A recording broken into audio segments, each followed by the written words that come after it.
to 755 Wheatfield Avenue. You the right to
Oh, I should have said that louder and later.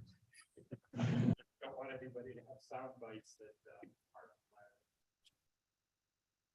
Good morning, all. It's 9 a.m. I'm Dale Berman. We're calling to order the Finance and Budget Committee of Wednesday, August 24th, 2022. We have a roll call, please. Leonard. Ford. Leonard present. Oh, thank you. Martin, Martin present. Sanchez, Sanchez present. Sturgis, Search is present. Pepe, Happy here. Scruggs, Shepro. Berman, Berman's here. we have a quorum. Thank you very much. I have a motion to approve the minutes from our July 27th. Deputy makes a unanimous motion for board minute approval. Any disagreement? I'll second it. All right. I'll need a second. No disagreement. We'll have the unanimous approval. Any public comments? I'm not aware of any online. Okay. Our treasurer's report, Mr. Kilborn won't be here with us this morning. The report is attached. I guess if you have any questions, you can hold them for him. Item number 5, audit report. Ms. Wegman would like to do her monthly report and then follow that with her audit budget presentation at this time rather than item 8. I have no problem with that. Thank you, Ms. Wegman. Good morning. So as for my monthly report, it is on file. So that's the extent of what I have for my monthly report. Certainly can answer any questions if you have any regarding that. I know, right? And just as much of a fast pace, my budget presentation, as you'll see on the screen, Blair has posted my organizational chart.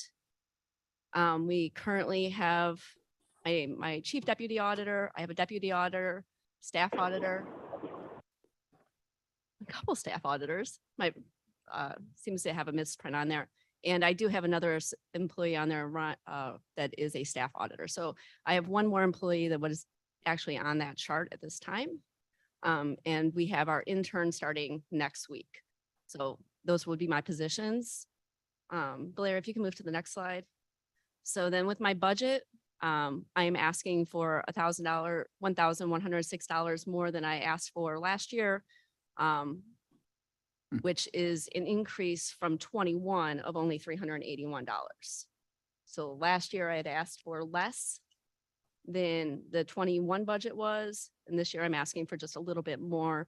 We've had an increase in our educational expenses. So that's where that changes in our budget. That's the extent of my budget. Any questions? Any questions of our auditor? Well, thank you very much. Thank you. Moving on, item 6, our finance director's report, Mr. Hansick.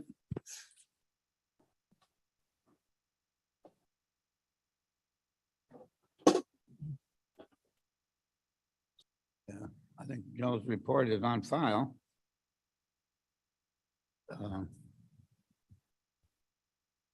He also is to present the budget for the finance. Perhaps we come back to him, or is there right there? You're at the podium, Mr. Hansick.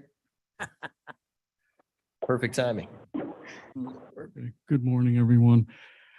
I have sent you some things late in the process, but hopefully you all have a copy of my finance report that is now posted outside of the agenda packet.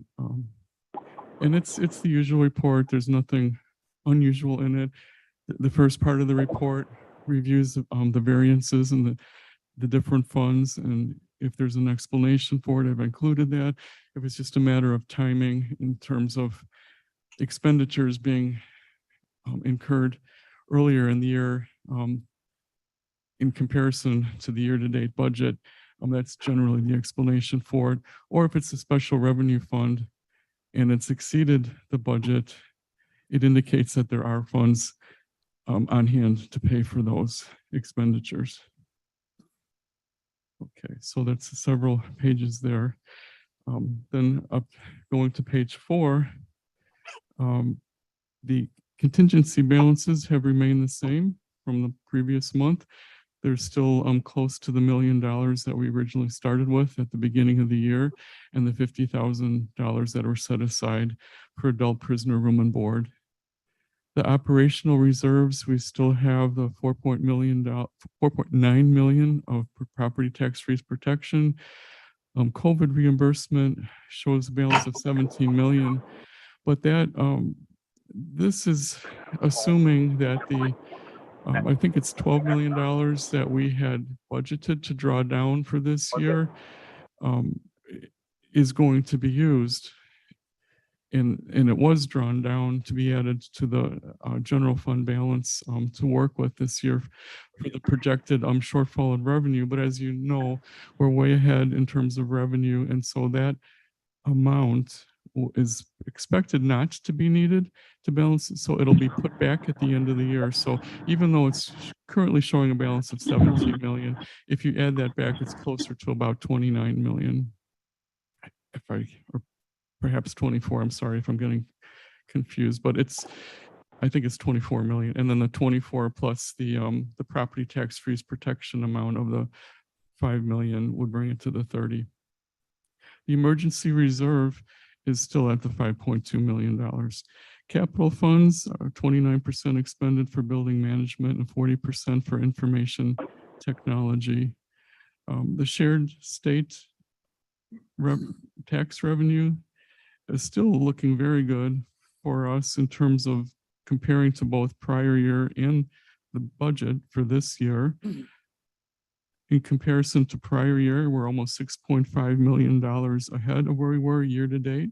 And in comparison to the year to date budget, we're $8 million ahead of what we had budgeted just on these 5 items alone.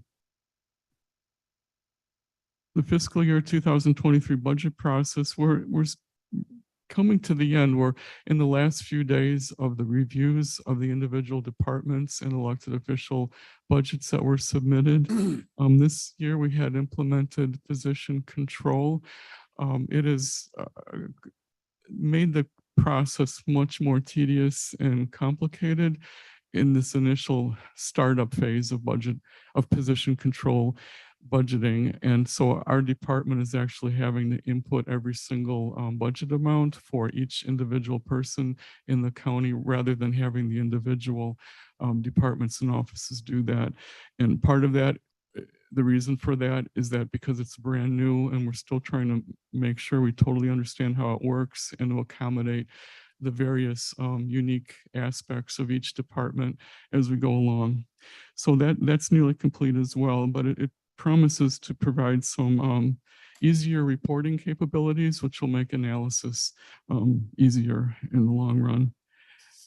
And as you already know, the individual departments and elected official offices are presenting their budgets to their standing committees as we've moved along in this month of August. And I'll be presenting mine towards the end here. For purchasing, there's just a few minor things to indicate. We've got bids and requests for proposals. There's 4 of them that are currently open at this point. And the bid savings for the month was the $61,000. That has to do with the judicial courtroom renovation project. And year-to-date savings is $436,000. That's it for this report. If you have any questions, I'd be happy to answer them. Mr. Chairman, Leonard has a question. Yeah. Yes. Yes, my question is, looking at the revenues through July being about 8 million over our estimated budget, would it be reasonable to project that by the end of this fiscal year, November 30th of this year, that we will have approximately somewhere between 12 and 13 million dollars of excess revenue? Well, there are other factors involved, but yes, that does factor into it. And I've already factored all of that into the forecasts that I've been presenting to the board over the last month, perhaps 2 months. Okay, thank you very much. Mr. Chair? Yes, Mr. Step. Yes, Joe, all of the budgets that have been presented so far, they've typically left out any increases for current employees, non-union employees. Are you prepared to put something in there as soon as something is decided upon?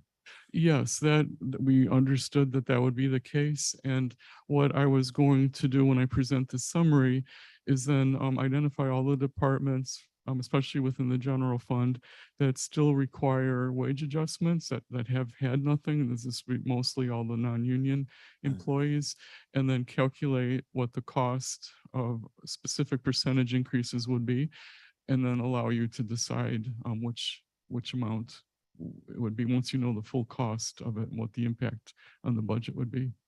Good, thank you.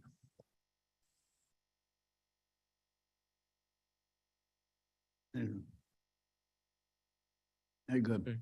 And then as I did send you that report regarding the fund balances and cash balances. And what I was thinking I could do is after I present my short budget presentation for the finance department at the end of the agenda, I could then take a few minutes to go over that for as long as you would like me to go over that. Thank you. That'll be good. Okay.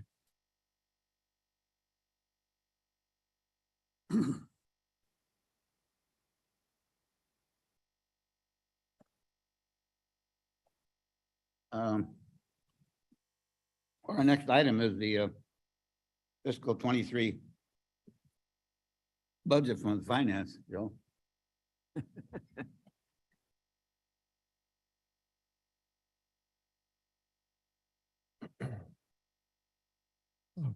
Okay. Well, this is really a similar format as last year. So let's see, can you advance it? Blair, I'm sorry, I don't see the clicker here. Okay, so basically this shows you the head count, and it has gone up. We started out with a 7. In 2019, the payroll department moved to finance. In 2021, we added the budget analyst position. And I'll just pause and say that we had a very difficult time attracting qualified candidates for that position. It took us 6 months to fill it. And now after approximately a year of being here, now that person is leaving for a higher paying position. So it's going to be open again. So we're going to have to take a look at that, as so many offices and departments are needing to do as far as what we need to offer for that position. The part-time payroll clerk became full-time in 2022, and also in 2022, the accountant was added that will hopefully assist with American Rescue Plan accounting as well. But that person doesn't start until September. Thank you. And then just to note here also, there are 3 additional positions in the budget that are not shown in those counts.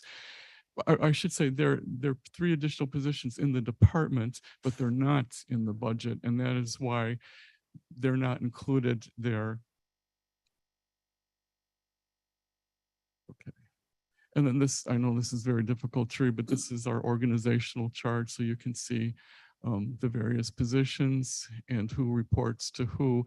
And over to the right, I do have the salaries of the workforce investment fiscal management office.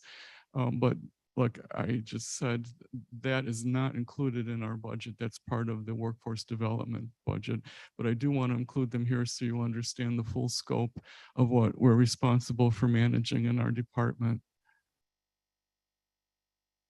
And then this is just to briefly highlight some of the savings that have been achieved through the procurement process involving bids and RFPs. Of course, the total amount of any year depends upon the types of projects and services that were bid out. And this is our brief version of our department budget. So we have the head count of 12.5 people. The increase in the non-union salary and wage line of the 48,000, that has to do with that reorganization that was approved partway through the year in 2022. And so that 48,000 is the additional cost of that reorganization that it would make it the cost of the full year. We initially had the cost of the partial year approved in 2022. So by adding the 48,000, that's the cost then of the full year. There's also been a reduction in benefit expense, and this is a result of the overall increase in rates that were factored into the budget, but then offsetting that would be a change in the benefit election by individual employees.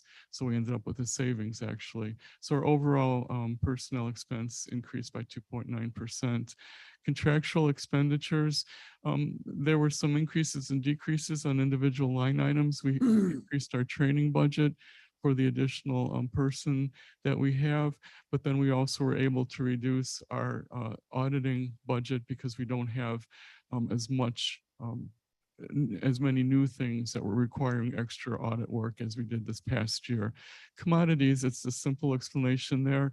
The payroll department needs to generate more W-2s because there are more election workers that were paid this year, and the W-2s are generated next year. So that's an additional $694. Okay.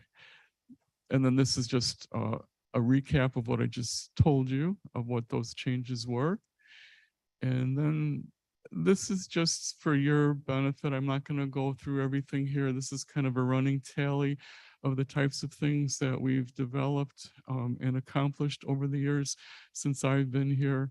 So it's all the same as in previous years until I get to the bottom one. The new thing that we've implemented this year is position control. And although it was much greater effort to implement it than I had anticipated, it seems promising, the type of information that will be available.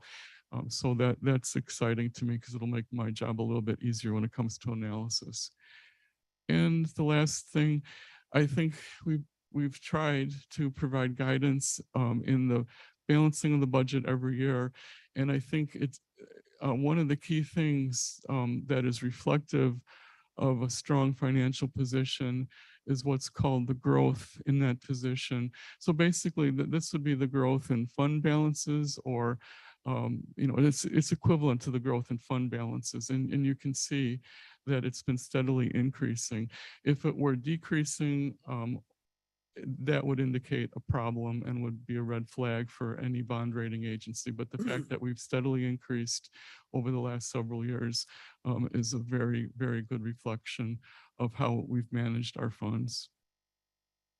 And and for next year, we'll continue working with the board and administering the ARP Act funding just in the terms of the little bit that we do in the calculations and the assistance with reporting and auditing.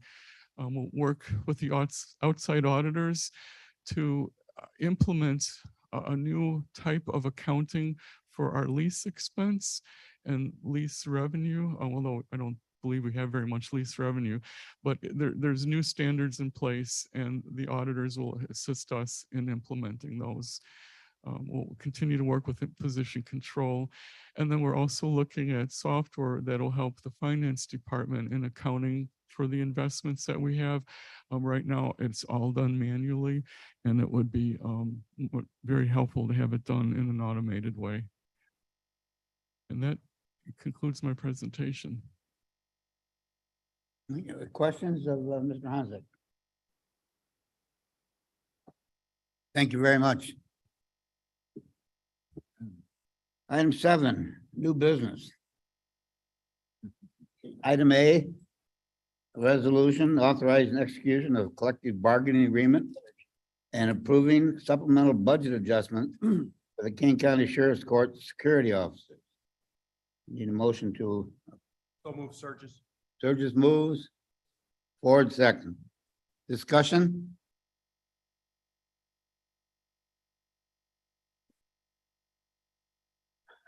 No questions?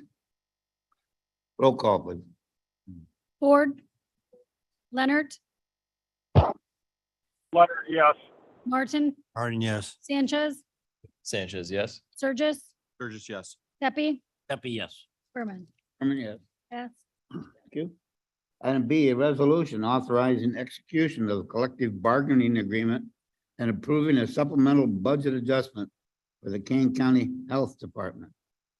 Do we have a motion? Ford moves. Sanchez seconds. Sanchez seconds. Sanchez second. Discussion? Hearing none. Roll call, please. Leonard, Leonard, yes. Martin, Martin, yes. Sanchez, Sanchez, yes. Surges, Surges, yes. Pepe, Pepe, yes. Berman. Berman, yes. Thank you. Item C, a resolution authorizing release of general fund contingency budget for new positions filled during second quarter fiscal year 2022, $79,696. Do we have a motion to approve? Sanchez moves. Sanchez moves. Surges, seconds. Surges second. Discussion. Joe? Yes, I just wanted to make sure of two things. First, that you understood what this was about. And just as a reminder, at the beginning of the year, or as part of the budget for this year, we tried something new in that we held back budget for new positions, and we were not releasing the budget for the new positions until they were filled. So this is doing just that.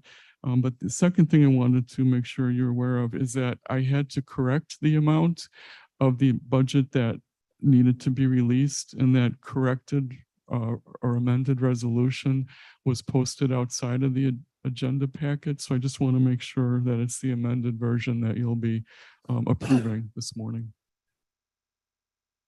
I'm sorry, I didn't make everybody aware of that in the beginning, but it was posted after the agenda was put together, so And everybody's basically, had an opportunity to see it, but that's the one we're actually moving on.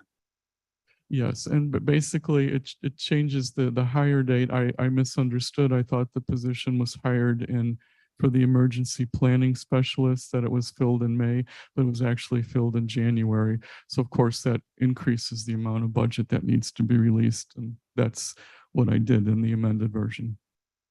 Very good, thank you. And Mr. Chair, I would change my motion to reflect the amended version is what we're All right. voting on. Thank you. I don't know who seconded it, but Sturgis Yeah. second. yeah. All right.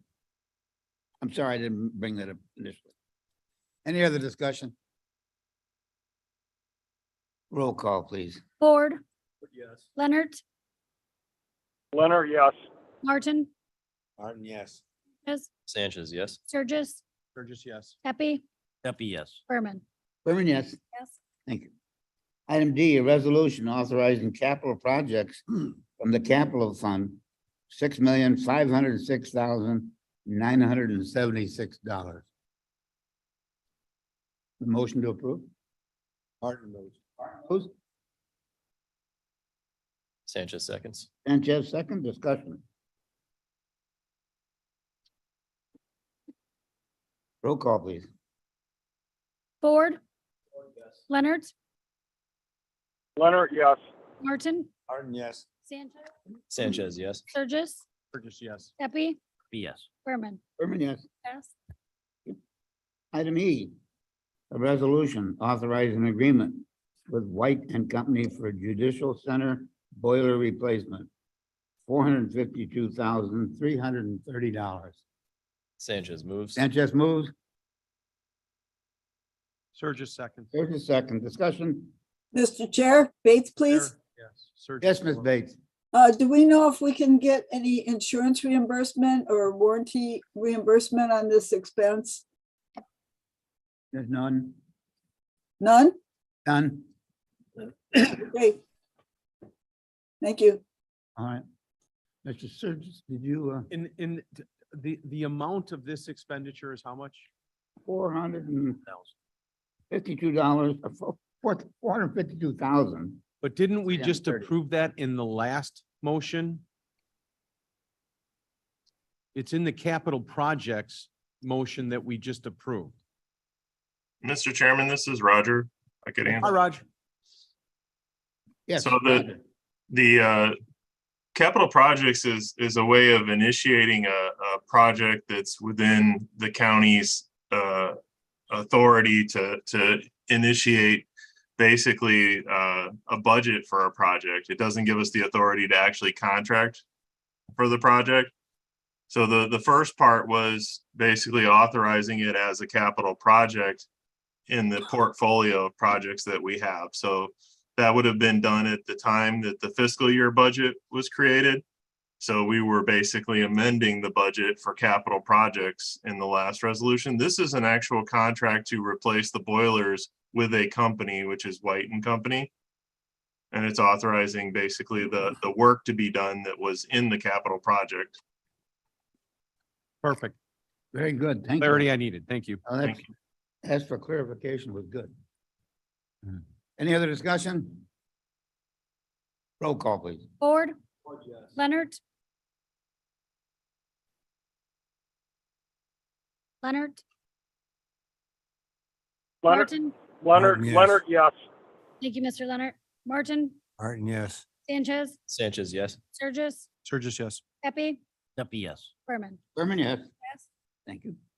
Item F, a resolution authorizing a contract extension for King County Electrical Services, $116,071.80.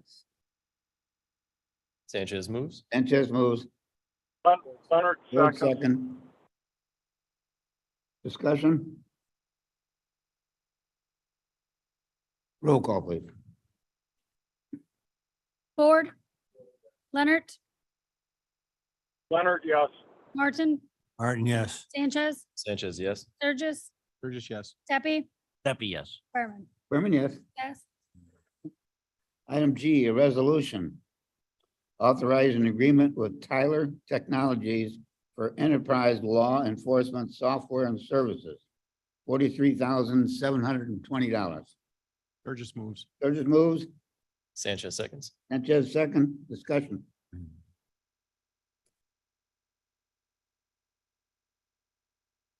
Roll call, please. Ford, Leonard, Leonard, yes. Martin, Martin, yes. Sanchez, Sanchez, yes. Sturgis, Burgess, yes. Pepe, Pepe, yes. Berman. Berman, yes. Yes. Thank you. Item H. A resolution authorizing agreement with DevNet and software license, maintenance and support. $199,594.35. Sanchez moves. Sanchez moves. Leonard moves. Leonard second. Discussion. What does DevNet do? What is the? Mr. Chairman, this is Roger from IT Yes, again. Roger. So DevNet is a software company that we have used for tax administration. It provides, we also use it for vital records in the clerk's office. The tax administration software is used in the supervisor of assessment office for the assessment process and equalization by Mark Armstrong's staff. Then it goes into the extension part of it in the clerk's office, where the county clerk's office does extension of the tax to the parcels and the taxing districts to create the levies. And then the last piece is that it goes to the treasurer to send out the bills and do collection. So that's what we use DevNet for. And then the second part is vital records. It handles the marriage, birth and death records that we maintain at the county for the county clerk's office. And it also does the web-based tax portal on the website. So, Mr. Chair, Roger, I think you and I have had this discussion before. Sturgis here. Yes, sir. When we authorize this, are we authorizing this via IT?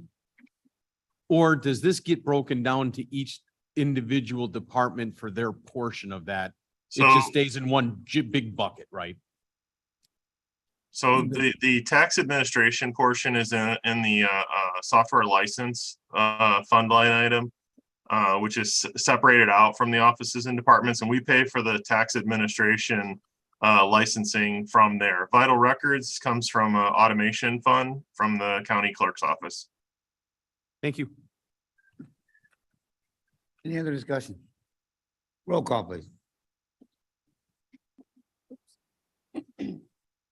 Ford, Ford, yes. Leonard, Leonard, yes.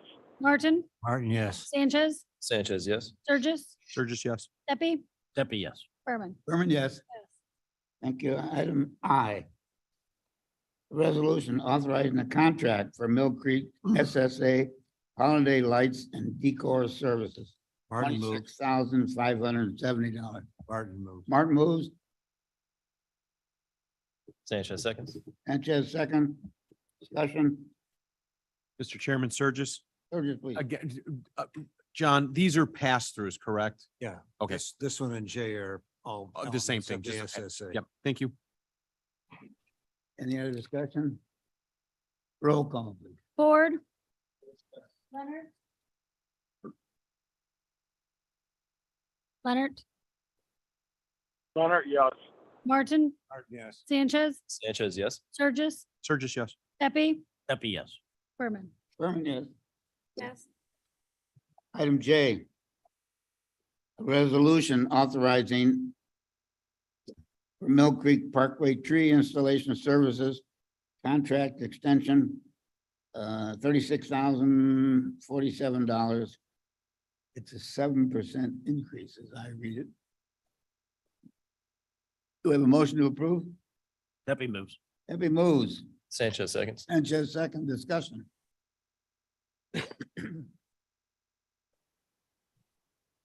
Roll call, please. Ford, Leonard, Leonard, yes. Martin, Martin, yes. Sanchez, Sanchez, yes. Sturgis, Sturgis, yes. Pepe, Pepe, yes. Berman. Berman, yes. Yes. Thank you. And item K.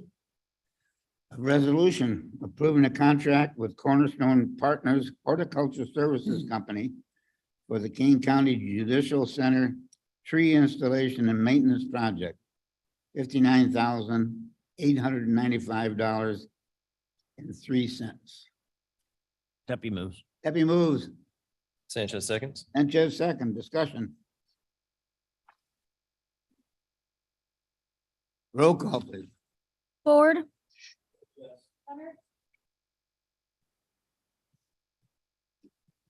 Leonard, Leonard, yes. Martin, Martin, yes. Sanchez, Sanchez, yes. Surges, Surges, yes. Pepe, Pepe, yes. Berman. Berman, yes. Item L. A resolution adopting temporary and seasonal workers policy to the personal policy handbook. Surges moves. Surges moves, Pepe seconds. empty second, discussion. Roll call, please. Ford, Leonard, Leonard, yes. Martin, Martin, yes. Sanchez, Sanchez, yes. Surges, Surges, yes. Pepe, Pepe, yes. Berman. Berman, yes. Pass. Thank you. Item M, a resolution canceling the 2022 annual employee wellness biometric screening. Surges moves. Surges moves, Sanchez Pepe seconds. seconds. Sanchez second, discussion. Roll call, please. Ford, Leonard, Leonard, yes. Martin, Martin, yes. Sanchez, Sanchez, yes. Surges, Surges, yes. Pepe, Pepe, yes. Berman. Berman, yes. Thank you. And item N, a resolution authorizing the county to contract with Humana Incorporated to provide the 2022 healthcare continuation coverage for Medicare eligible retired and disabled employees and surviving spouses. Surges moves. Service moves forward, second, discussion. Roll call, please. Ford, Leonard, Leonard, yes. Martin, Martin, yes. Sanchez, Sanchez, yes. Surges, Surges, yes. Pepe, Pepe, yes. Berman. Berman, yes. Yes. Thank you. Item O, a resolution approving the 2023 monthly health and dental contribution. Surges moves. Burgess moves, Sanchez seconds. Sanchez second, discussion.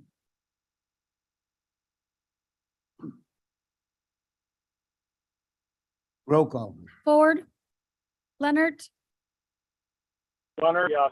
Martin, Martin, yes. Sanchez, Sanchez, yes. Surges, Surges, yes. Pepe, Pepe, yes. Berman. Berman, yes. Pass. Thank you. And item P, a resolution authorizing the sheriff's office purchase of a BLK2 Geo laser scanner for crime scene imaging and accident reconstruction. $41,948.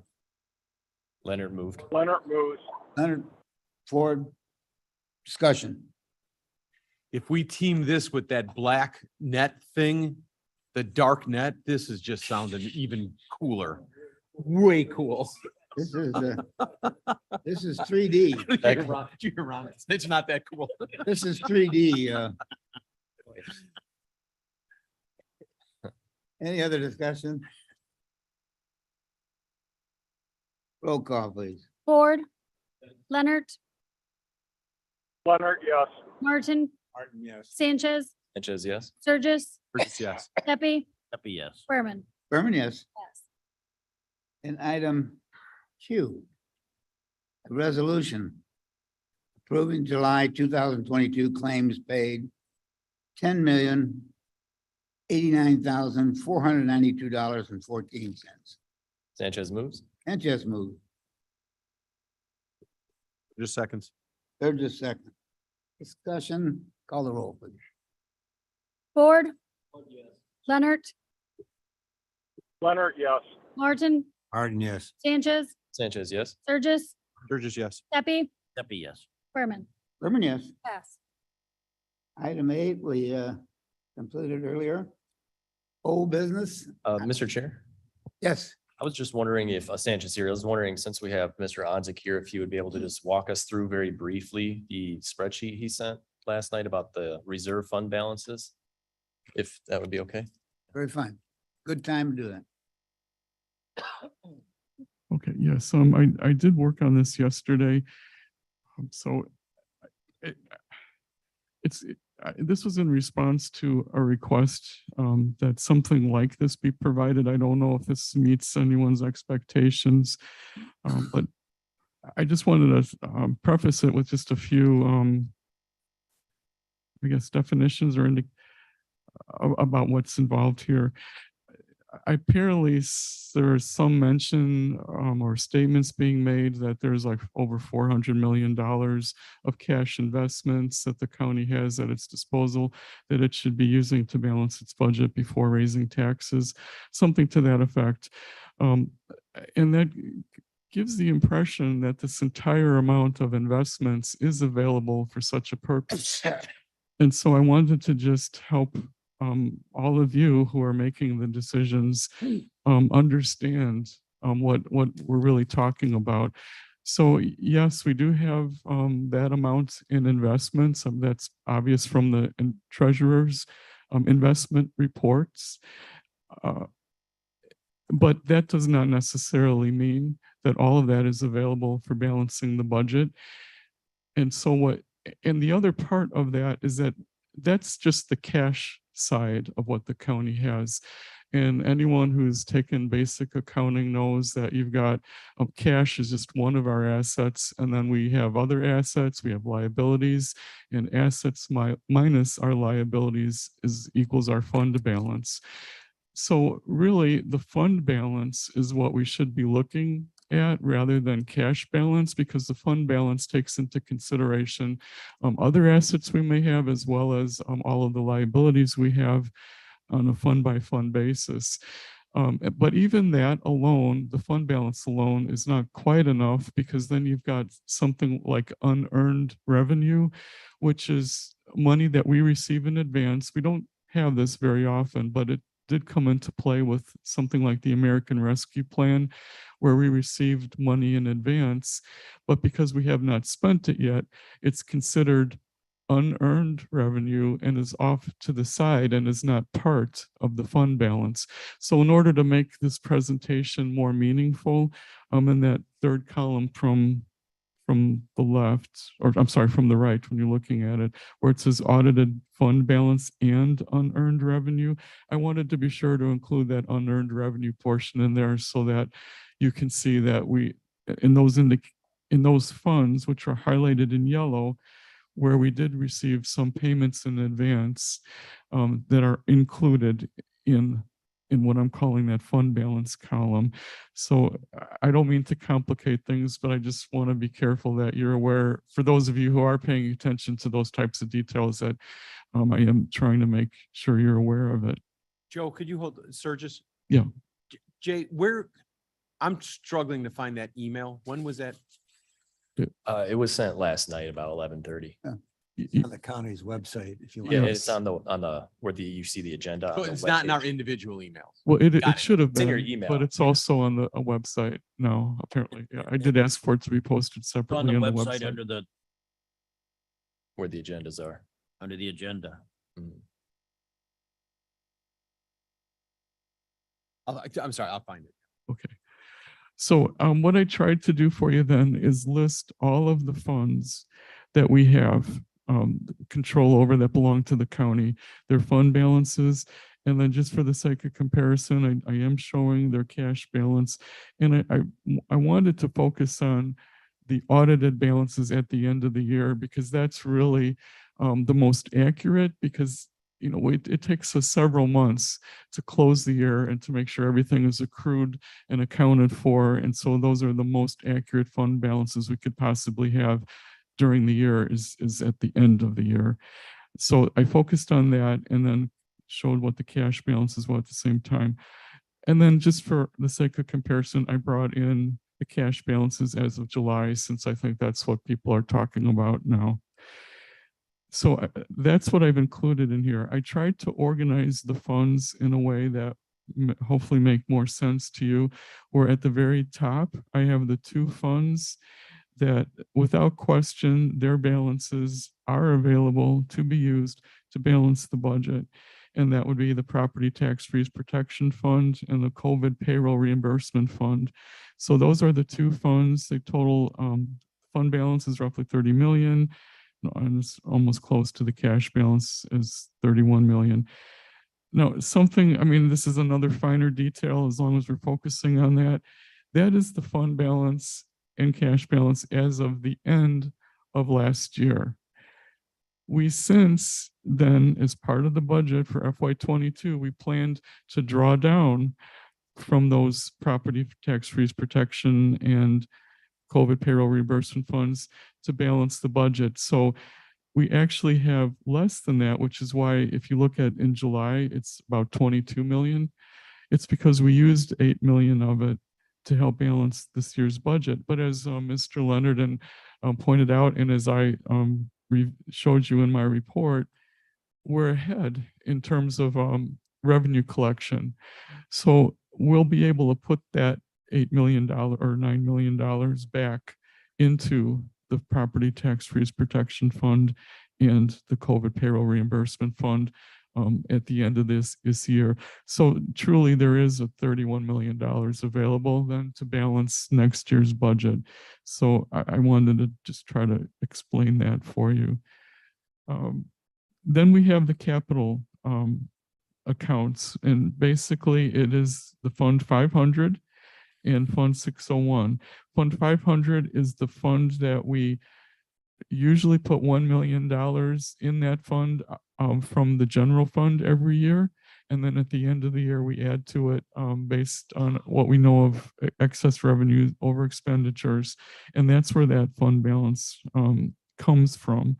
And then there has been a fund balance sitting in the Public Building Commission Fund for years. And that's about $1 million now. And anytime that fund has come into discussion, it's been when the board was discussing building several years ago when they were talking about the build out of the Judicial Center. This is one of the funds that was earmarked as helping to go towards that. So it's really been left on the side untouched, assuming that at some point we will be doing a building project and then it would be utilized. And we did make use, I think originally it was $2 million, and we did make use of $1 million of it for the multi-use facility project. So some of that has already been utilized, but that's what's available for capital. Now, you can certainly pass a resolution to release it for operating if you so choose, but given how short of capital funds we are, I guess that's up to you to decide how wise that would be. The next group of funds, which I guess would go from page, at the bottom of page 1 through page 2, 3, 4, 5, 6, 7, all the way to the middle of page 8. These are the funds that are under the control of the board, but most of them have restrictions. And if you look in the 1, 2, 3, 4, that restriction or purpose column that's roughly in the middle of the report, it tells you if it's an actual restriction or if it's committed or assigned. A restriction means it's restricted by an outside entity. So it's a restriction that comes along with the source of revenue. So if the source of revenue is from the state, and it's restricted, it's related to some state statute that restricts the revenue. And if it's restricted from a granting agency, then the restriction has to do with the grant agreement and so on. So almost everything in this list is restricted. There are a handful that are assigned. One of them is a special reserve fund. That this would be on page 2. I have that highlighted in blue. And this is just an example of where the board specifically decides or agrees to setting aside specific amounts for certain purposes. Normally it's something that was budgeted in a year and perhaps we ran out of time and we weren't able to accomplish it that year. And so it's been postponed to the following year, but those funds were part of the budget. And so now we're taking those funds and carrying it forward to the next year by putting it in the special reserve fund so it could be drawn down to pay for the next year. So that's what this fund has been used for. It's also a fund to hold money we set aside in the off years of the biennial election to help pay for the biennial election. And that's what that $320,000 is at the top of page 2. We drew it down this year, and that's why there's only $125,000 left at the beginning of this year. And then that 125,000 was just recently drawn down to pay for the Judicial Center build out. So that's an example of something that the board does have control over. The other funds that the board has control over, because it doesn't say restricted, would be the Emergency Reserve Fund. There was a resolution passed that outlines the specific conditions that it can be utilized. And of course, it's since the board came up with those restrictions or guidelines, it can certainly change them. So there's $5 million there, but there was set aside for emergencies. So, again, it would be up to you to decide how wise it would be to draw that down. Then we have the Riverboat Fund. It currently has a balance of, a fund balance of the 7 million, and it's different by about $1 million than the cash balance, because there's a receivable balance from the Riverboat bond issue, where about $1 million, I think it's $980,000, was put in the Riverboat bond debt service fund as part of the bond issue agreement to be there to make a bond payment in the event that there was insufficient funds collected from the outside organizations to whom we lent money from the bond proceeds. So that's just a technicality, but that explains why there's that difference between fund balance and cash balance. And ultimately, that $1 million comes back to us when the Riverboat bond, the recovery zone bond, is paid off. So in this case, the actual cash balance of 6.2 million is probably the more practical measure of what would be available. And the Riverboat Committee has been carefully managing that fund balance and drawing from it when it needs to continue making the Riverboat grants year after year. So they're responsible for managing that. And certainly you could change how that's managed. Then we have the public safety, the judicial technology funds. This was decided by the board to put a certain percentage of RTA sales tax revenue into those funds to pay for the purposes associated with those funds. And they do have fund balances, but that is really more timing issues. There's basically just enough going into those funds to pay the expenditures. But sometimes like projects are postponed, and so that's carried over from one year to the next. But those pretty much the entire fund balance is budgeted. So even though it shows there's a large amount here, it's expected to be utilized by the budget that has been approved. Then you have, there's a small fund, the Employee Events Fund, that's been set aside with money that was collected, I think, from vending machines. It's only $21,000, and that was to be administered by the Human Resource Department for their needs. So, and that's something else I should point out, is that I'm also indicating what department is administering these funds that are under board control. You've got the Animal Control Fund. It has $845,000 in it, but this is a self-sustaining fund. They live off of the fees they collect, and those collections don't come in all at once. So they do require to have a fund balance on hand for whatever for cash flow needs. And that's, I guess, a general point I'd like to make is that every single fund has its own unique cash flow needs depending on when it is expecting to receive revenues coming in and when it's expected to have revenues going out. And so a minimum fund balance needs to be maintained for the points in the year in which, obviously there's less revenue coming in than expenditures going out, and that would be the point at which they draw down.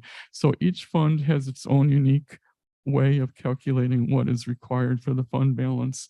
And I don't have all of that factored in here, but that's just something to be aware of.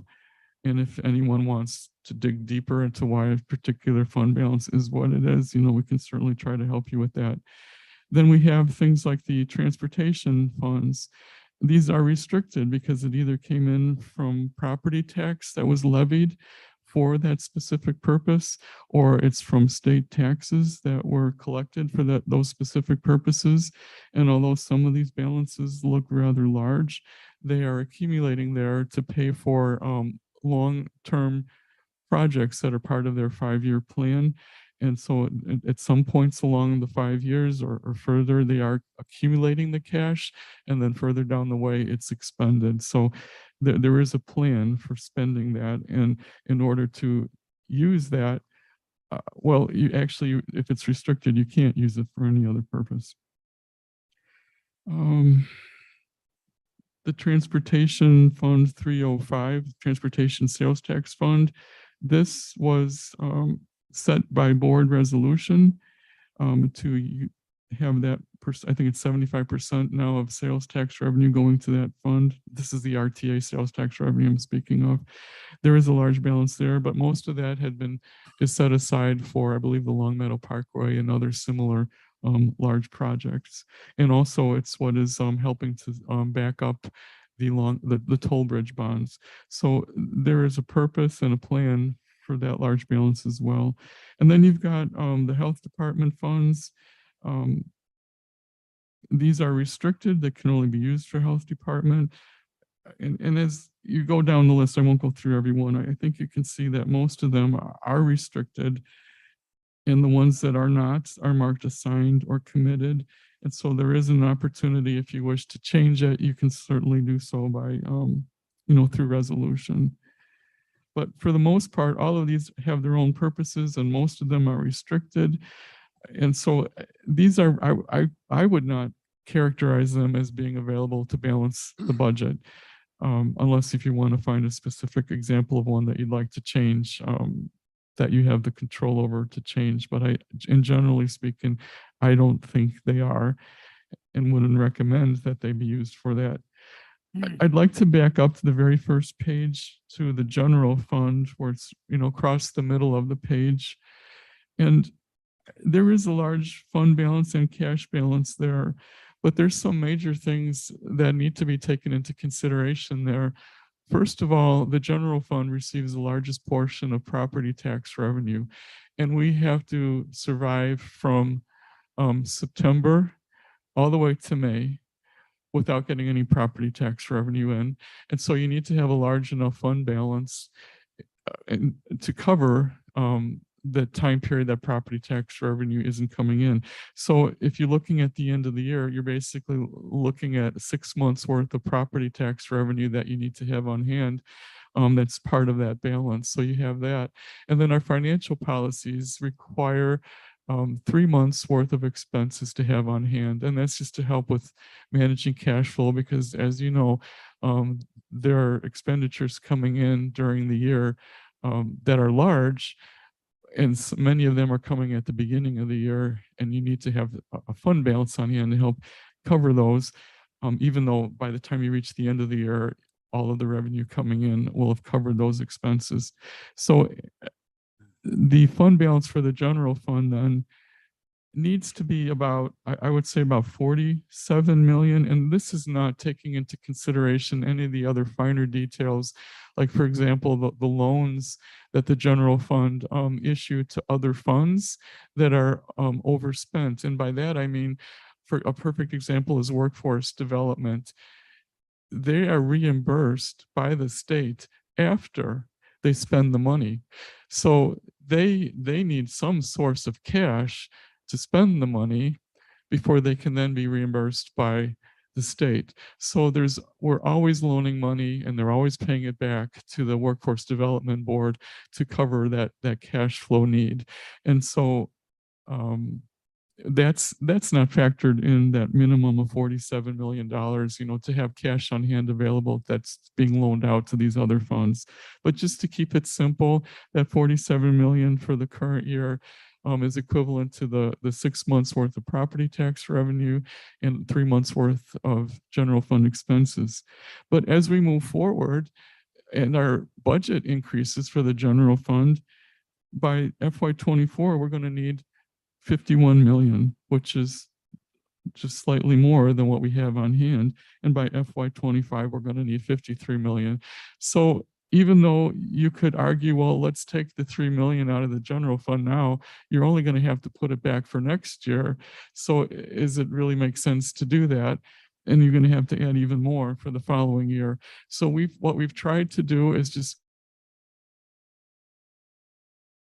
moving from year to year. And that's why we do that exercise of excess revenue over expenditures. So that it being added back into the general fund and having it grow, we're putting it into other reserves so it can be utilized. The other thing to keep in mind is that you cannot draw down from the general fund without having consequences with our bond rating. At like Standard & Poor's, for example, who did our last bond rating, they look down upon utilizing the general fund balance unless there truly is an excess and it's used for capital. You can always use excess fund balance for capital expenditures. It's when you start to use them for operating that brings a red flag to them that there's something not right, that you don't have enough revenue coming in to cover your operating expenditures. So we've been avoiding ever drawing down from the general fund so that we're never risk our bond rating. Joe, 2 questions, Yes. if I may. The first one is just a comment. There is an adage out there or a visual that I often have of a beautiful swan on the lake. And above the water, all you see is this calm and graceful. But below the water, that swan is paddling its feet just to stay with the current. And when I hear you speak, I just see the swan.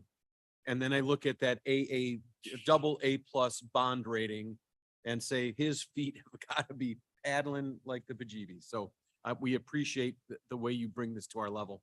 The second thing is, when we look at something like the item number 1 on that general fund balance, and we talk about tranches of money that come in from property taxes,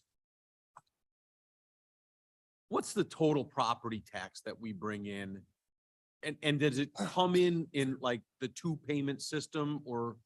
Yeah. I mean, when we say $52 million, do we get $52 million in, or do we get $100 million? What's the normal revenue flow?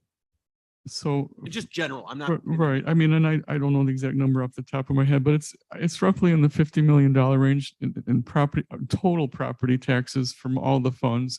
The general fund's share, I think, is around 32 million currently, and that fluctuates because we look at the IMRF fund and the FICA fund, the insurance liability fund, and the general fund as a group, because the only source of revenue for the FICA fund and the IMRF fund and the insurance liability fund is property tax revenue. So as their expenses go up each year, as salaries are increased, collective bargaining agreement increases take effect, we're paying more in Social Security, we're paying more in IMRF. So as more is needed, we continually every year having to shift more of the property tax revenue that's coming into the general fund over to those funds. And so our share of property tax, or the general fund share, is like shrinking year after year. So the share currently is about 32 million, I think. Okay. Thank you. Okay. Excuse me, Mr. Tepper. Yeah. Joe, I hate to get specific, but could you go to page 4 for a moment and you've got two line items highlighted there in yellow, which Yes. is the emergency rental assistance. Are those the funds that we had allocated to the Illinois Department of Public Housing Yes, to handle the rent relief? So, or rental assistance, I should say, in that, do they submit a bill to us for what they've expended? it's something like that. We actually, like, for example, if you look at the Fund 411, you'll see that the fund balance is about 1.3 million, but the cash balance is like 291,000. Well, we actually prepaid them an amount to manage for us. I mean, this is all by, contractual agreements. And so that's why the cash balance is actually lower. And then we have what we would call a prepaid expense or an asset on our side that goes into the fund balance. And that's why the fund balance is higher. So the difference between those two amounts are what we prepaid them. And then they are then utilizing to allocate to administer according to the applications that they receive and that they approve. And then from what I understand, I'm not directly involved in the process. They then submit reports back to us showing how the funds were utilized. It's audited by our auditors as well to be as reasonably sure as we can that it was done appropriately. And then once we see how it was utilized, we then can record those as expenses on our books. We take it out of prepaid and move it into actual expenditures. So the unaudited cash balance as of 7/31, which is Yes, in, let's say, the 268,000, yes, or more importantly, let's go down the line to 183,000. yes. That's the amount of cash that we have there. And we've given them in excess of $6 million since November 30th. Is that the way I read this report? Yes, that is correct. Okay, thank you. Madam Chair. Hi, thank you. So everybody can hear me. There's going to be a next step with that. So that money is going to be available, as we mentioned yesterday about the Workforce Housing Summit. Money is going to be available, whatever is left over. 25% of those funds, our funds, once it gets audited, will be able to be used to assist in the development for a developer to support workforce housing. So I think this is a very effective use of this money. But that's very brand new and it's just been announced. And so the details are yet to be coming. Well, if we move on then through the report, the last part of the report from the middle of page 8 all the way through the end, page 12, that's the group of funds that are controlled by elected officials.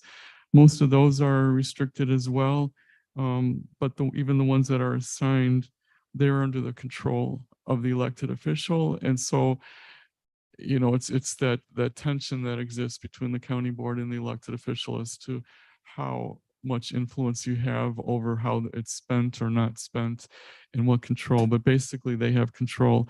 I did list Veterans Commission in that list.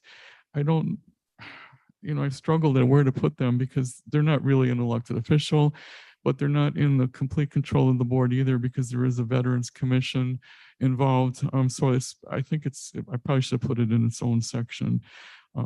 And they do have a balance on hand that could probably be tapped into if they manage that carefully to help balance their budget in the next few years. But that's just one that I can comment on.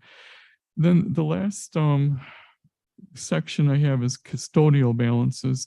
And I only have it in here just so that you can see a complete accounting of everything.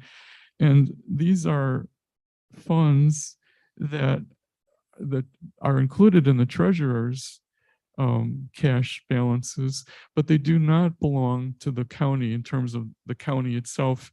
These are funds that belong to other entities, for example, townships. So we are doing the accounting and the managing of those funds for them, but they belong to the township. So that's why you'll see a blank for the fund balance, because it's not our fund balance. But I did want to point out that it is part of the cash balance. And so it's kind of difficult to compare cash balances from this report to the treasurer's report because of these types of differences. But I wanted to include this one major difference here so that this will bring us closer to what the treasurer may have on his report. But then keep in mind that the report you're looking at also includes bank accounts that the treasurer does not have. And these are what have been referred to as off-balance sheet bank accounts. So these are bank accounts that have been opened by the circuit clerk's office, the treasurer's office, the county clerk's office, the recorder's office. Almost every elected official has their own bank account that is used for very specific purposes. Those balances are included here and the fund balances are included here, but they're not included on the treasurer's cash report. So if anyone's trying to match up the dollar amounts between this report and the treasurer's report, you're not going to be able to do that without some type of a reconciliation. Joe, would that custodial account include like SSAs? If the municipality, is that where the money goes? Well, I think there's one, I think it might be Crane Road Estates that is that type of arrangement, but all of the other SSAs, they're actually considered special revenue funds, but they are restricted and it's only for their purpose. Well, we wouldn't have the municipal SSAs, we would have the county SSA. Yes, Like that's Gilbert correct. has 5 SSAs or Oh. something like that. No. I mean, is that where? No. Yes, Wouldn't show, but if, like Crane Road was a county SSA. Oh, I see what you're saying. Okay. and if I have a question about the Veterans Fund, this passed, and I don't have the details obviously in front of me, but I know that they can now levy their own property tax increase that goes beyond what our property tax increase is. So they'll be handling their own resources because they can levy what they feel that they require, independent of any decision by the board. So that $1,000, is that now not part of our, isn't that out of our control now? That's a question for the state's attorney, and they have been looking into this, and they've been helping with, even with the preparation of this coming year's budget for the Veterans Commission, because they did, I think if any of you were there at the presentation, they did request an additional, I think it's around $200,000. At first, it was thinking that it would be an increase in the property tax, but after some discussion with the state's attorney, we just put it on a separate line item called to be determined. And as it turns out, I think a suggested way to meet that additional requirement for 2023 would be to draw it down from their fund balance, since they have sufficient funds there. Their budget is only around 300,000, so they have more than enough in their fund balance to cover that. Well, actually, I guess it would be about 500,000 with the increase. But even so, they could draw down the additional they needed from their fund balance. That has not been suggested directly to the Veterans Commission yet. And I don't know what approval process needs to be gone through by the Veterans Commission oversight. If it's a simple thing or if it's a complicated thing. So it's one of the things that need to be worked out in terms of resolving for their budget for next year. And as far as who controls this and who it belongs to, I think it still belongs to the county, but I don't have the final official word from the state's attorney. But I think just as in all of the restricted funds, it may be restricted, but it still would fall under our financial reporting. So that needs to be worked out yet. I could say, I think that some of that is not a perfect analogy, but it's like the township levies, like the highway commissioner's levy. Highway commissioner gets to determine that, but he doesn't extend it. The township has to extend it. And I think this new legislation, like for the veterans, might be a similar example, is that they get to perhaps decide what they want to do, but we might be the actual extender of that, those funds. What I wanted to ask is that, and I think you maybe covered this, it seems to me that there are a number of funds for which the county treasurer is the treasurer, but they're not our money. And I'm thinking, for example, I believe that would include like the emergency telephone system. Does your report show anything where the county treasurer might be the legal custodian, even though it's not county funds? Okay, that's ringing a bell. I think that might be one of the custodial funds. I don't have them listed out here. I could do that. I can provide a list of those so you can see what all is included under custodial. And I think one of theirs is. I mean, arguably being over complete paints a misleading picture because he might be the custodian of that money, but it's not money that we can look at and say, we have anything to do with it. Exactly. And I think that's really the question, is how much of this cash balance is available to be used for balancing the budget. And I've tried to answer that in this report. It's certainly that 31 million would be available. And I think then to close with my comments on this, and I try to say this all the time, and I don't mean to sound like a broken record, but we really need to be careful about how we use reserves, because a structurally balanced budget means that you're matching your recurring revenues with your recurring expenditures. So basically you have enough revenue coming in to cover your operating expenditures. Now there may be blips along the way where you're going to have a shortfall one year or another year, and that's what the reserves are for, and it's perfectly fine to draw it down in that way. But where you run into problems is if you cannot show that it's just a temporary blip. And I think that's what is so alarming about the forecasts that we've been presenting over the past 2 months now, for sure. And that is, we're showing a growing deficit in the forecast, albeit it's a forecast, but it's going for, I think it's, no, I'm going off the top of my head, but I think it's like $13 or $16 million deficit forecasted for next year, 24 million or 25 million for the following year, and then 36 million for the year after that. So we're not showing a temporary gap.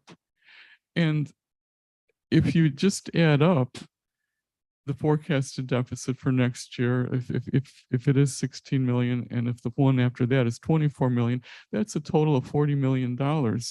We only have 30 million in reserves right now. And certainly that amount could change, it could grow, but assuming that we spend everything we say we're going to spend, and we're going to receive all the revenue we say we're going to, that's not enough. And I'm not saying that this is absolutely going to happen, because it's a forecast, anything can change, but it's, I think, enough to raise an alarm and to raise a red flag that we need to be very careful about spending the reserves, because we're only going to have enough to get us partway through FY24.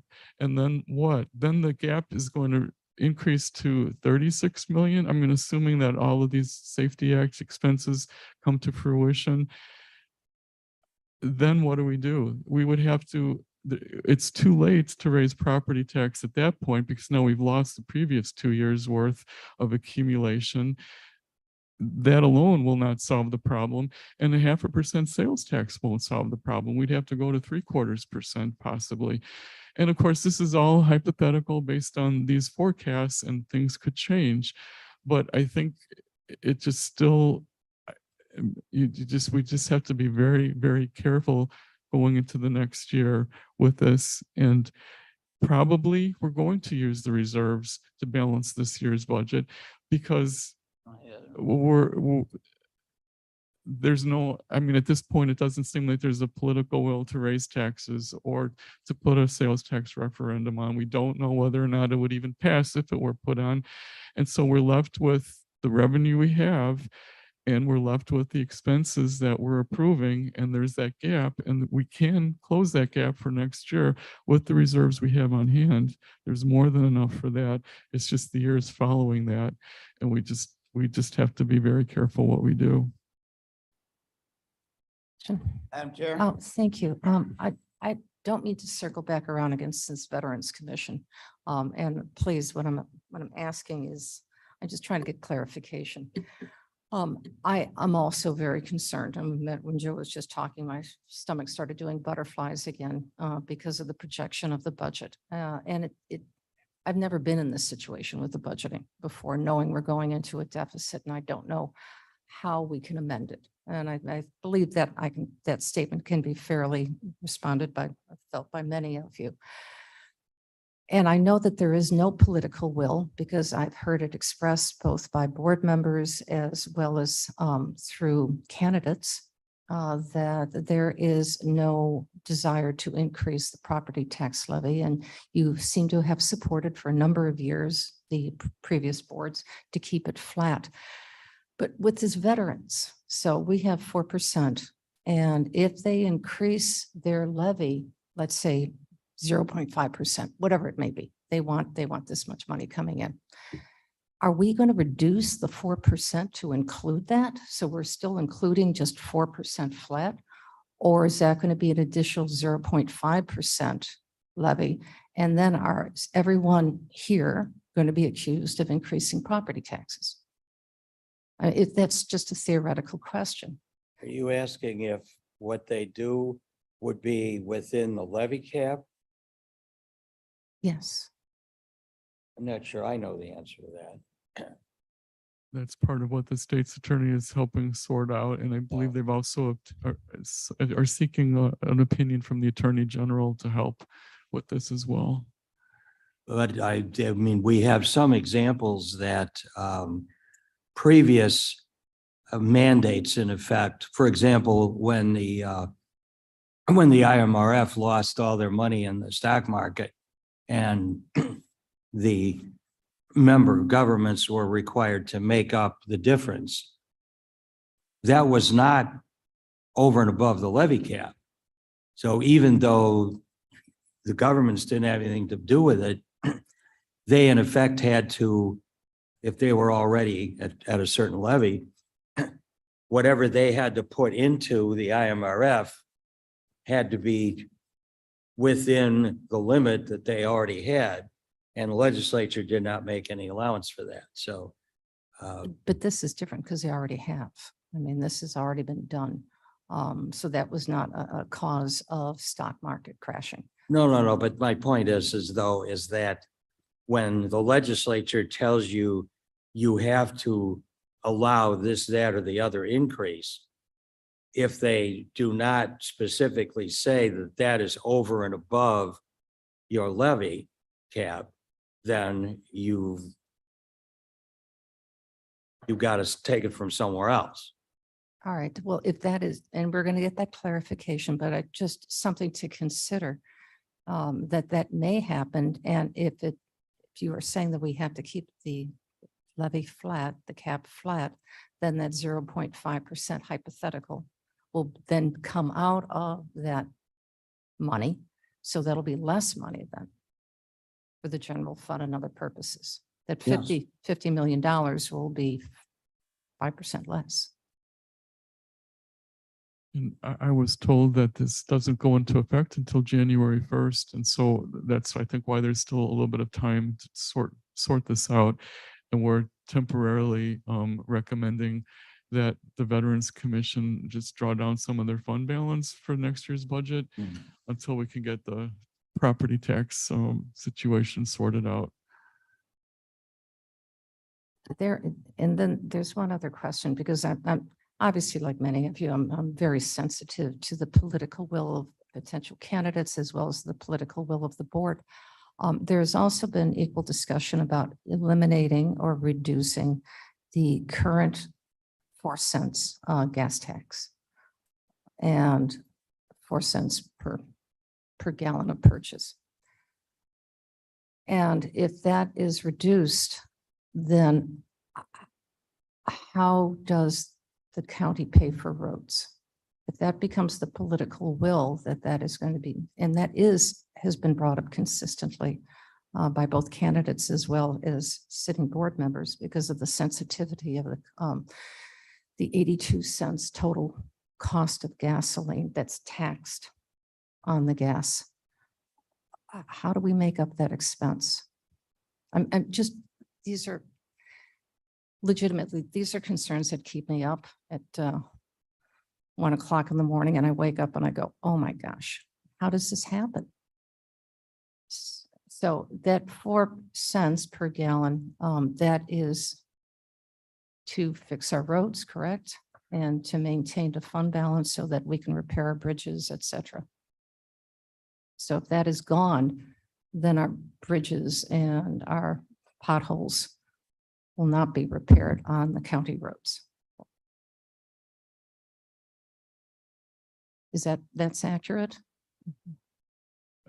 Well, I think there's other funds as well Okay. collected, like RTA sales tax, that could be utilized, but obviously any reduction in transportation revenue would result in reduction in maintenance of some sort, since that's mostly what they're doing other than the new construction on the toll bridge. Correct. And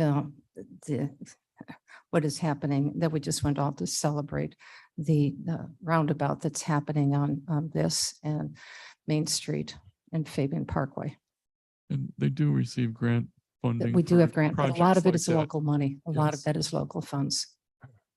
Okay, so thank you. But the grants come usually, I mean, they're for specific things, so you can't say, I'm going to use the grant money to fix that bridge instead. Oh, they're specifically allocated, but this 4 cents is not.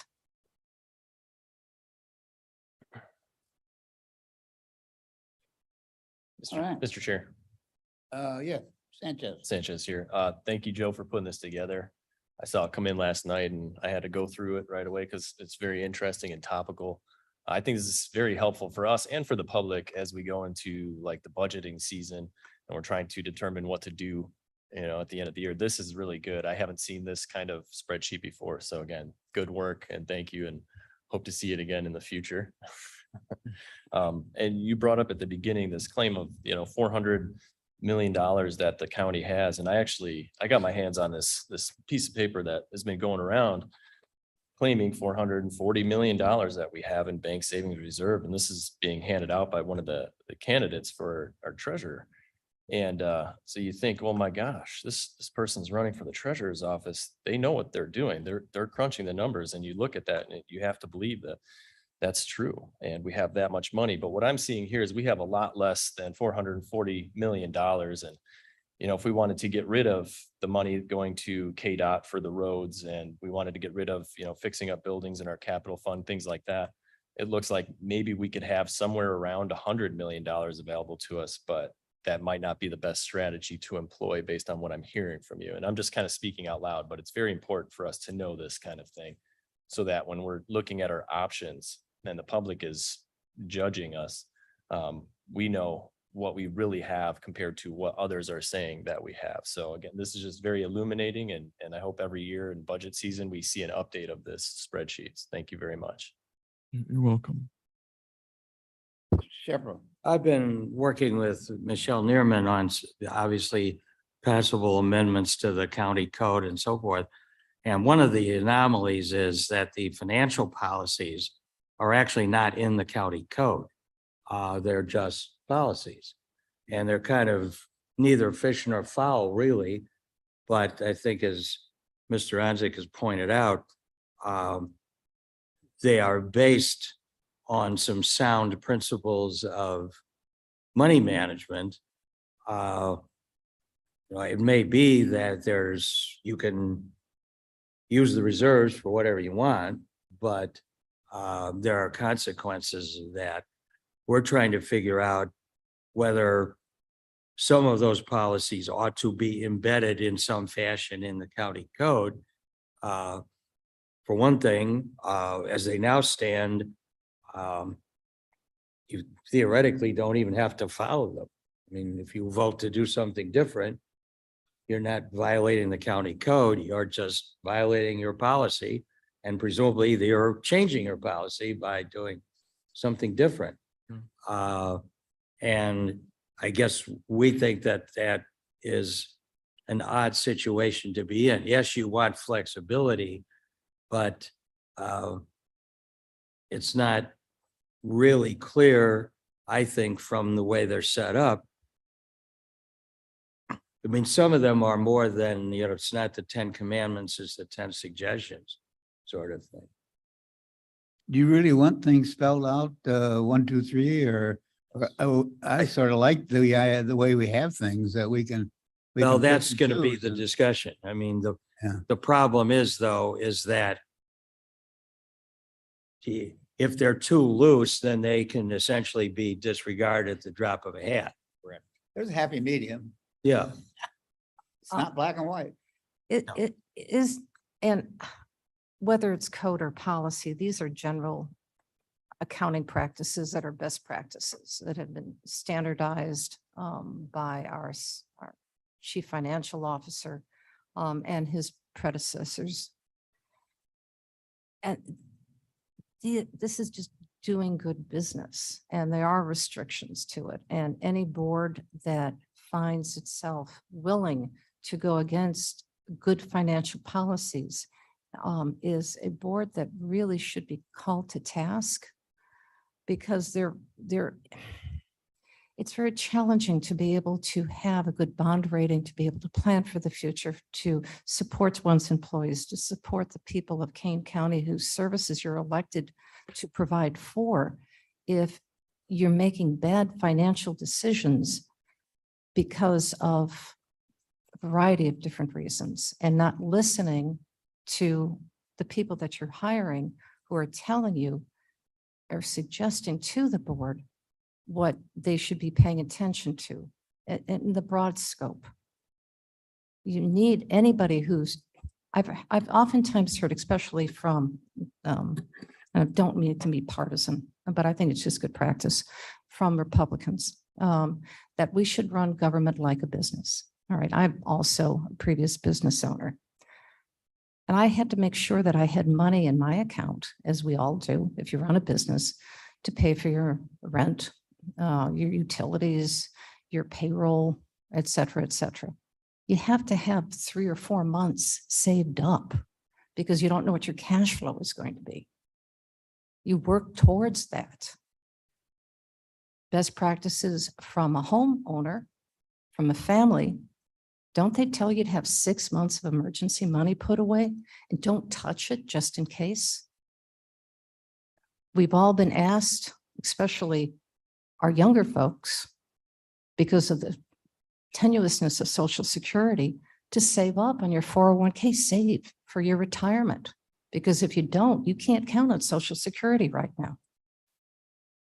And we can't possibly, as a board, say, well, we've got this money, so let's spend it down and think about, well, we'll deal with it. The next board can handle it, and maybe we'll support it. Good policy, financial policy says that you have to have money in the account that you don't touch just in case, and you replenish it. Because if you need it, there is a financial crash. If something happens and the building blows up or whatever, you need the cash to get you forward. But you can replenish it then. So you can't just draw it down. Well, And obviously, there are many risks to take in life and in everything we do. But I think what we're here to make sure that the risks we take with the county is going to hopefully be in the best interest. And I think that, we have to look at it that way. Mr. Sturgis. Joe, I do have a question. So much. Yeah. I'm sorry, I'll defer to Mr. Shepro. I'm sorry. Oh, I- well, I just wanted to respond to this notion that Republicans say this or that. Oh, I have never advocated, I think the notion that you say you're going to run government like a business is absurd. Because if I were really running government like a business, I would close down all the unprofitable lines of things that we do, right? Where we don't make any money, right? I mean, if that's the goal, is to make a profit No. for the shareholders, why do we do all these things that we do that don't make money? So But I've never circular understood that. It sounds great on the campaign on trail. the campaign trail, yes. And But, that's exactly what I'm talking The about. reality is that an awful lot of what we do and what we have to do and what our constituents expect us to do, you would not do if you were running a business. So I agree with, I think, the comments that you were making, Mr. Chairman. I mean, the fact is that there are business practices that make sense, but overall, our goal is not to return dividends to the shareholders. The And- dividends they get are in the services we provide. Those are the dividends. And if those services are not provided because we don't have the resources, then we're not serving the needs of our constituents. Mr. Martin has. I conceded to Mr. Yeah, Sheffield, yes. So when Yeah. you're done, you can Yes. come back. I yield And he- back. And what he's alluding to is he didn't concede to me. So Cliff, go ahead. No, I guess my question or first off, thank you so much for this because, you know, to be a gentleman, you hear things, you know, in the hallways, but until you see it on paper, it doesn't really mean, and you put it on paper, Joe, so thank you. But I have a tendency to look at things in trends and look at charts and graphs and say, oh, we're trending positive, or whoops, we got a little problem going on here. Boy, I can't imagine how you look at this year over year and say, wow, that overall doomsday scenario, unencumbered cash on hand, whatever moniker you want to place on it. I don't know how you look at that when all of a sudden you have an ARPA dump of money or a CAC dump of money because it's kind of anomalous. I mean, it's a one-off, but it's in the figures and it gives you this false sense of security there. And so I'm struggling with that to go year over year. Did we bring in more cash or didn't we? No, we really didn't. It was a gift, if you will. It was a something that was unanticipated. And boy, if you pull that out, the figures look very different, I think. So It's eye-opening. Mr. Martin. it didn't require a response. I'm just a statement. Thank you. Since we're all making statements that have probably no probative value, I'm going to make mine.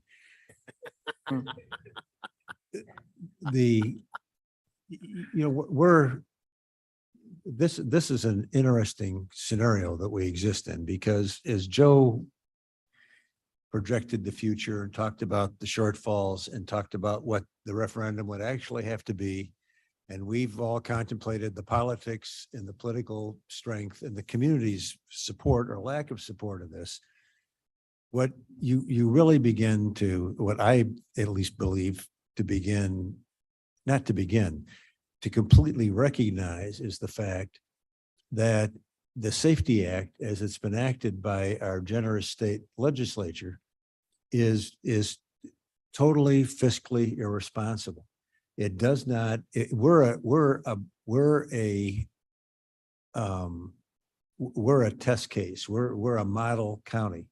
And what we're giving clear evidence of is that to support this without any assistance from the state, I'm not arguing against the goals of the Safety Act, but when they look at how they're going to fund it, and they look at the availability, I mean, what I've heard anecdotally is when you get down to rural Illinois, they don't care if they have the money to do this or not. They can't find the people to fill the positions. So this whole thing makes no sense, except it's dumped on us. And the real answer is that there is no possibility. I don't mean to sound, well, I do mean to sound this negative. Realistically, you're not going to get the people of Kane County to come up with enough money to fully support every nickel and dime that you could interpret out of that statute. And you can in the history of referenda, of which I'm aware, you need to, you fail 2 or 3 times until you can show that you're bleeding from your pores. And then the public will agree that we'll open the library in Sugar Grove that we agreed to build. And which is one example that comes to mind. I'm not trying to pick on Sugar Grove, but we could all come up with examples. If this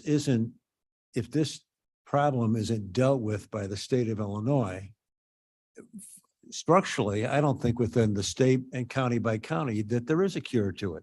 I mean, this is all we talk about. Oh, and I understand why it's all we talk about is the implementation of a statute that is functionally going to be impossible to fund. And you can say it in more generosity, and you can talk about, you know, what we ought to do and what the taxpayers ought to do. But this is a huge sum of money. And I think what you're going to see, and it's been said by downstate counties, they're going to ignore it. They don't, you know, you got a county with 5,000 people in it. Who are you kidding that they're gonna do any of this stuff? So I know it's not prudent to say something's gonna come along and save my can later on. And I won't worry about it, but we're trying to have a practical conversation to address an impractical issue. This isn't about should we make decent raises to our employees and the stuff that in reality counties can worry about. This is how do we create a whole new system that somebody has handed us that for which we don't have the funds and for which the state of Illinois, county by county, doesn't have the resources, even if they had the money. And some counties ought not do it. I mean, how many, I don't know county names when I get south of Route 80. Put yourself down 30 miles south of Champaign and tell me how many people are in jail. And you're going to apply the same rules to them that you're going to apply to Kane County or to Cook County. It is, the whole thing makes no sense. And you could say that it's the tail wagging the dog, but really they've taken the tip of the tail and they say, resolve all of our problems for us, and we're not going to help you do it. So my question, again, wastefully and philosophically, is what's the county association doing? And I understand that there's no will in Springfield to change this, but they're either going to change it or they're going to see as many counties as there are in the state of Illinois, you know, all laying on their back with their paws up because this is not a feasible body of legislation fiscally. I couldn't agree. Waste everybody's time. I couldn't agree with you more. Yeah, but with that kind of comment, then we as a body have to make a decision. Are we going to support it or not support it? Because, you know, we certainly are moving ahead with supporting it. But if the feeling of the board is that it's in the best interest of the county not to support it, then we ought to take that action. I've had a lot of conversation about this, as obviously, and it continues on. First of all, I think I totally agree with you, Mr. Martin, with what you're saying. This is an extraordinary unfunded mandate. I have argued against the way the state is funding our schools with just local. I support local control. Obviously, that's critically important.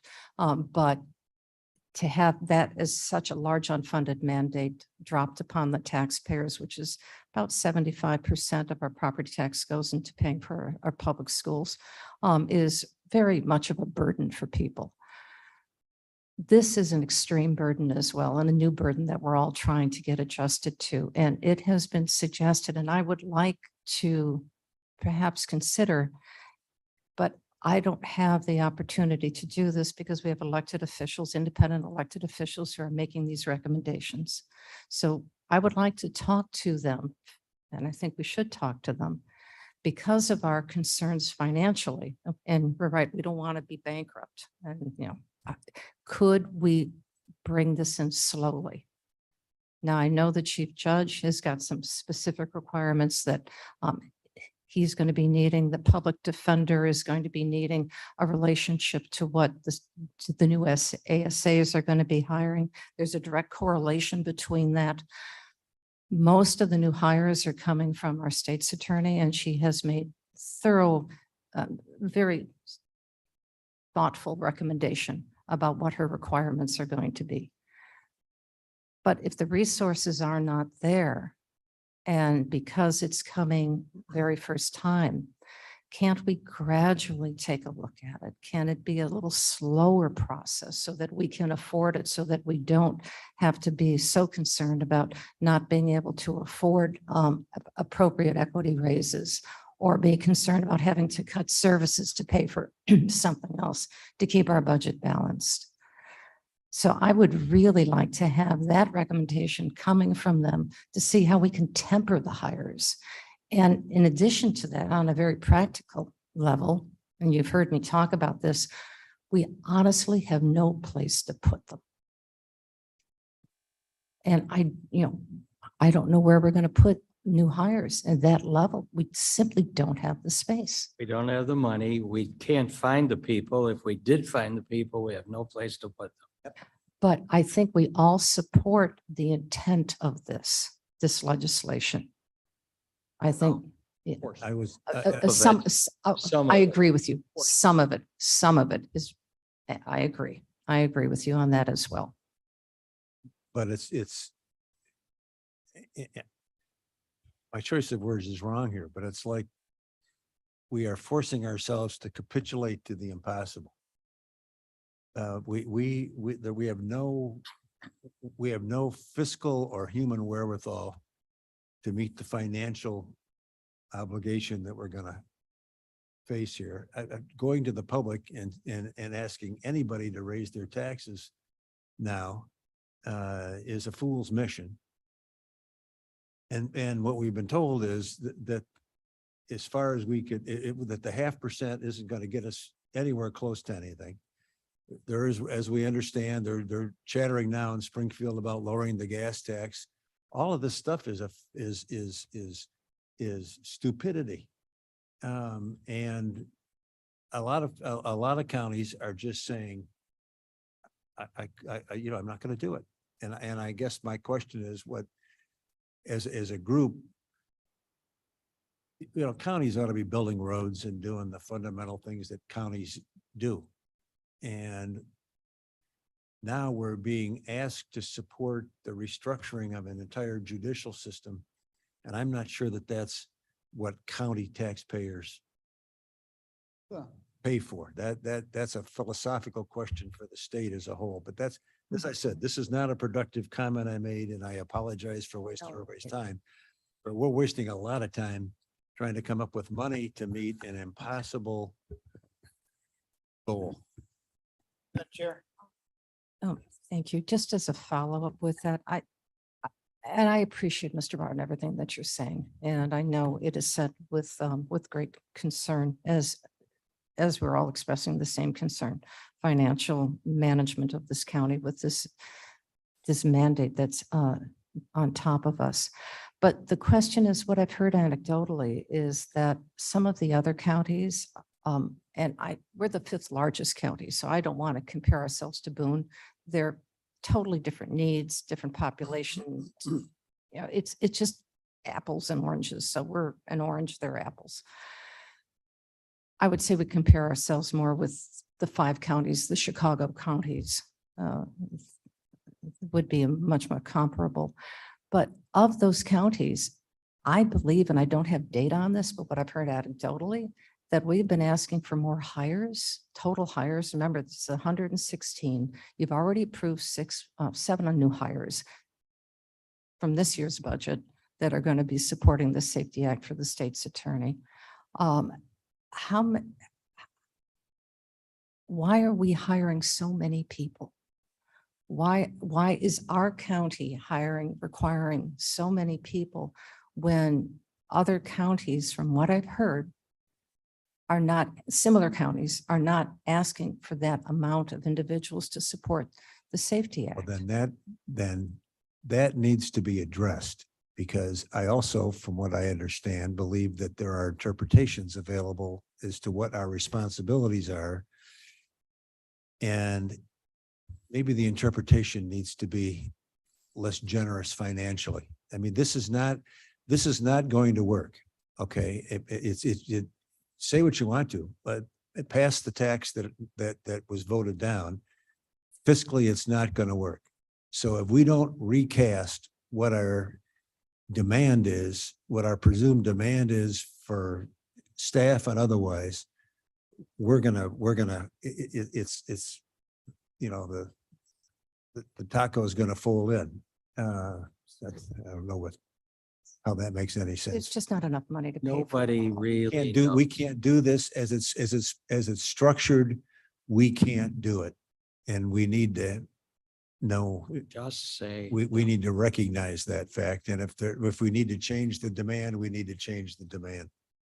To be somewhat, Surges, to be somewhat fair in the conversation though, Madam Chair, I thought that we raised our hand to be the guinea pig on this and to lead the pack. And so when we're saying 100 new hires, that's not to say that everybody else isn't going to need the same number of new To hires. We page- just happen to be the guys out front. No. We raised our Not my hand. I thought understanding. we were drafted. We were drafted, and DuPage is also one of the leaders.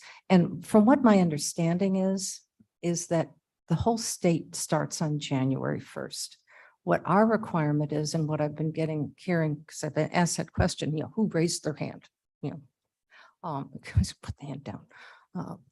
That our requirements are simply to put the policy, the procedures together and how this works.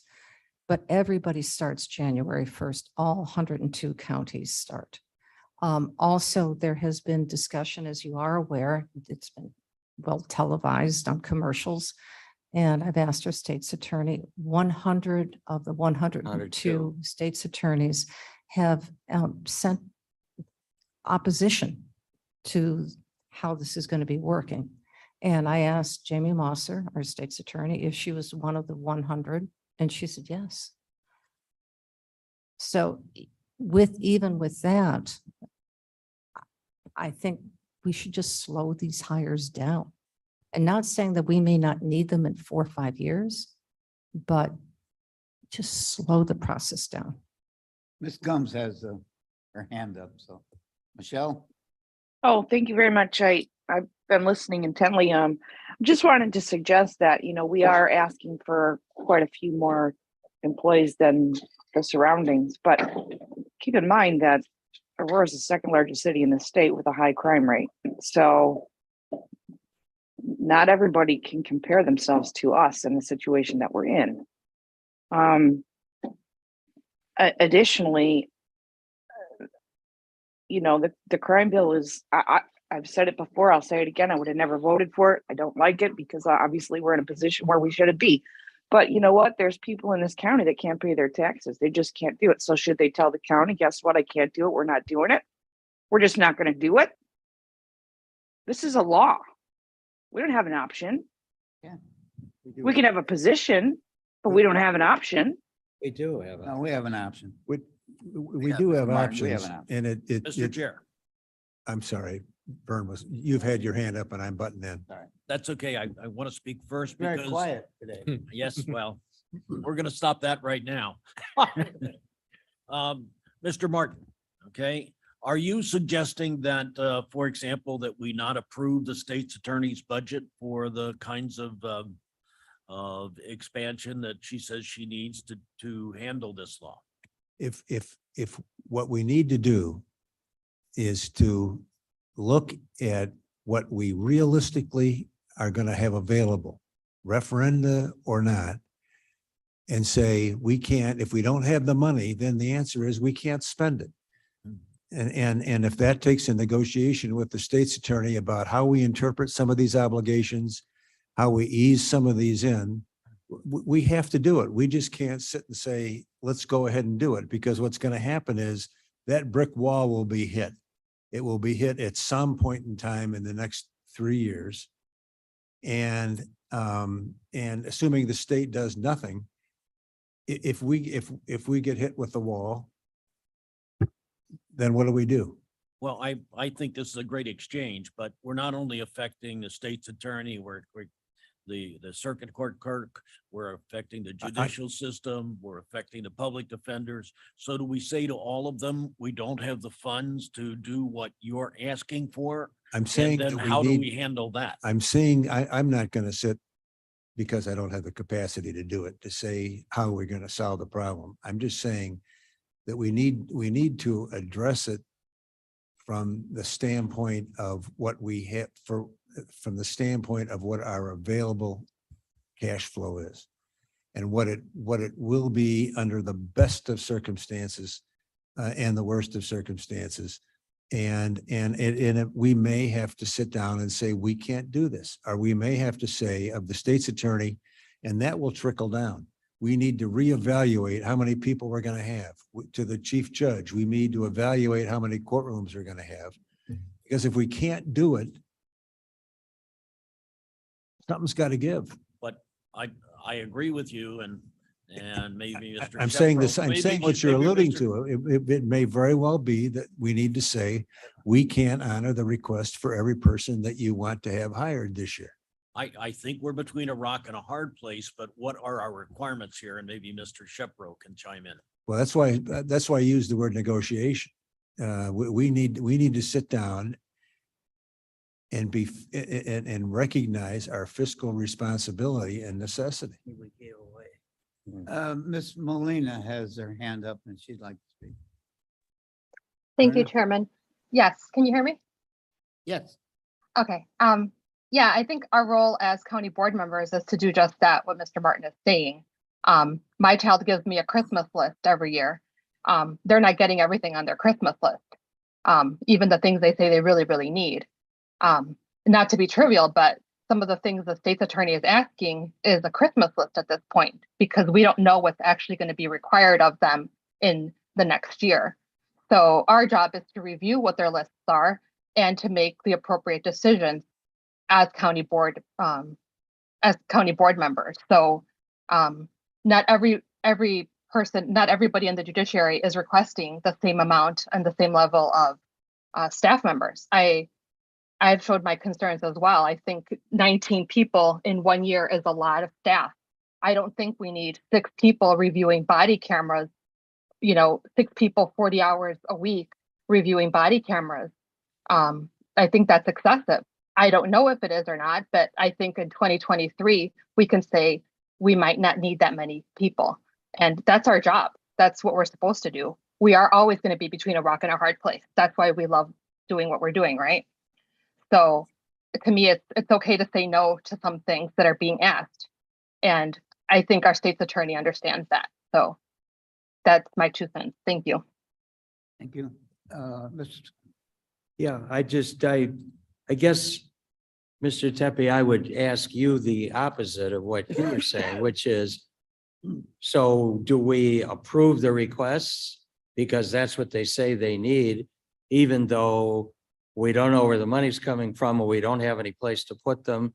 And we don't know that, in fact, I'm pretty sure we do know that nobody is going to be able to find all the people that they say they're going to need. They don't exist. It's not even a matter of let's raise the salary. In many cases, there are not that volume of people. So yeah, I agree with the comments that Ms. Molina made as well.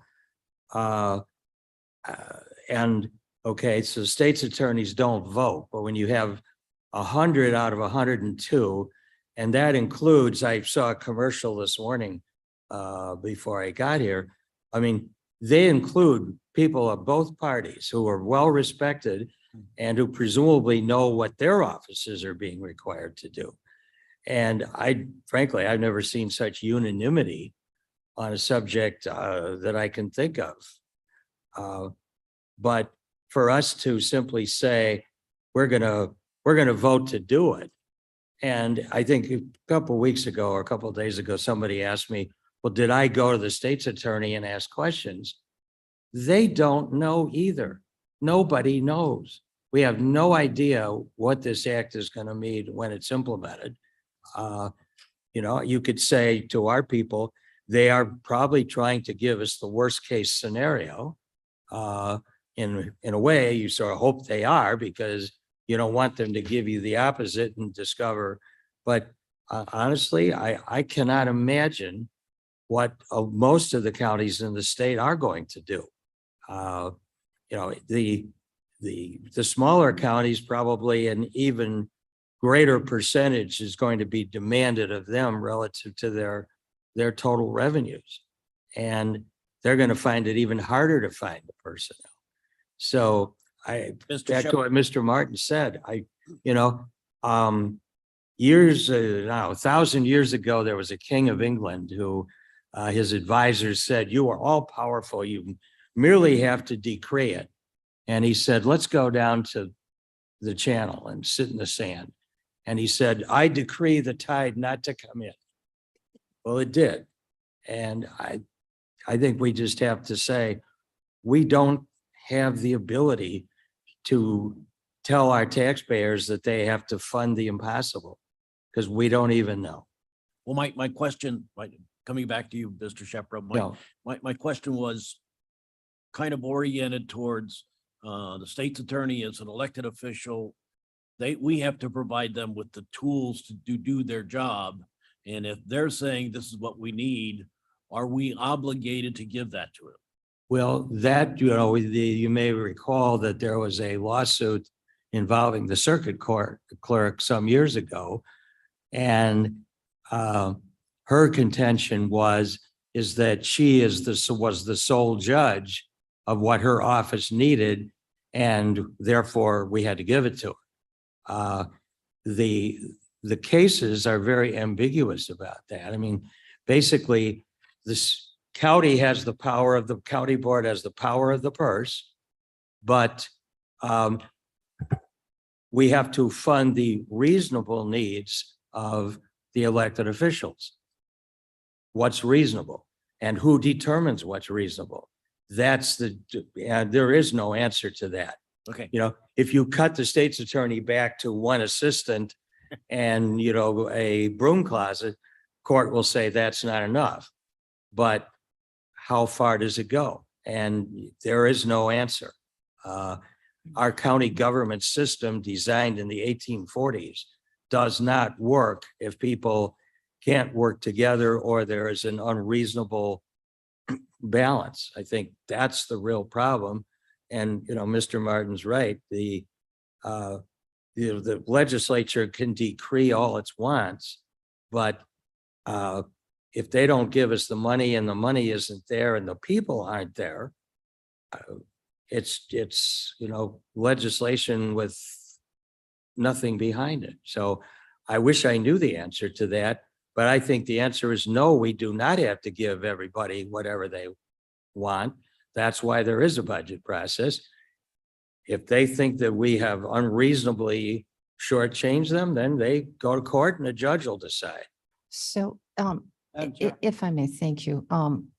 I think from what I'm hearing by all parties is that we're very concerned about the ask from the judicial partners of what they feel they need to enact the Safety Act. I think the financial needs, we're all in agreement with that. We can't speak on their behalf. I mean, we can speak about our concern about funding it, which is what we've been talking about. But I believe that at this point, since the Finance Committee has unanimous, I haven't heard from Mr. Ford yet on everybody else, that we should ask them to come back and say, give us your bare bones, what you need. And let's start with that. We have the maximum. Let's go back to what you really have to get it off and running. Starter home rather than the 4-bedroom with the pool. Yes, Brown. Or 10 Brown. backyard. Mr. Chairman, Yes, Mr. Brown. it sounds like at this point that we need everybody in the room that's going to be involved in this first step. And then I think Madam Chair kind of hit it and a few others that we know what we can provide. It's a given financially what we have. there's a lot of talk about where funds may be at and what may get here by the end of the year and things like that. And I get that we can do a projection that we may or may not have more dollars. What we know we do not have is the funds that we need, that we have to go out to the public and say, hey, we need to raise taxes to come up with more money, get this prediction that we don't know much about. So that what we know we do not have. But what we do have, we can try to work with it. And how much is going to really happen in the first quarter of next year? We don't know. We really don't know. I know I'm not a person who likes to get behind the 8 ball and wait and see what happens, then try to catch up with it. But I think we're almost at that point that we have to really see what's going to happen within the first quarter, and then go back to the state and say, hey, we can do this, but this is what we need. But I think we do need everybody in the room and really get a review on what we really need to do to start off. Mr. Martin? I don't mean to imply, nor should we assume that this is anything but a healthy process. We've done this every year that I've been on the board. There either have been direct or indirect negotiations with within the county itself, with department heads and with all the electeds. Everybody knows that we have finite resources. And whether the negotiation has been active or it's just been passive with elected officials saying, well, we know, what the inclination is towards raising taxes, or we know what our revenue is going to be, or we know what it would be were we to raise taxes. It's done every year. So to suggest that that it would be unusual to have a conversation with an elected official saying, we can't do this is totally wrong. It is done every year. And to the chairman's comment was, let's ask for bare bones. Let's ask for a review of this. Let's ask on an immediate basis for a review based upon, and bare bones is a great word. We can't, we're at a question mark in my mind as to whether we can afford bare bones on a long-term basis, but let's find out what bare bones is. Let's interpret, if these statutes are interpretive, then let's interpret in a way that does something to preserve the economics of the county. Because if we just simply say we're going to do, everything that they want, Miss Molina mentioned it. It's when your kids give you a Christmas list, you sometimes chuckle at what they think they want for Christmas. And I don't want to denigrate the conversation to that level, because it's not fair. What is fair is we have finite resources, and we need to collaborate with not only our department heads, but our elected officials to make sure that those finite resources are applied in a proper manner. And if we distort and bleed ourselves to address one part of the county, then what happens to the health department later on when we're short of money? Or what happens to the development department? We need to recognize that we've got the whole of the county before us here. And we need to have the conversation that Ron Ford mentioned. There needs to be a reevaluation of these monies to begin to reflect the reality of what our finances are and can be. Mr. Chair, would you accept I the have motion to place reports on file? Wait, Miss Molina has a hand up. Beat me to it, So does Cliff. Miss Gumps. Melina first. Thank you, Chairman. Sorry, Cliff. I guess the only thing I would say right now is I want to caution against a blanket directive towards the judicial partners, because some of our departments, like our court services, have already been pretty bare bones. So it's not every department asking for a lot of things.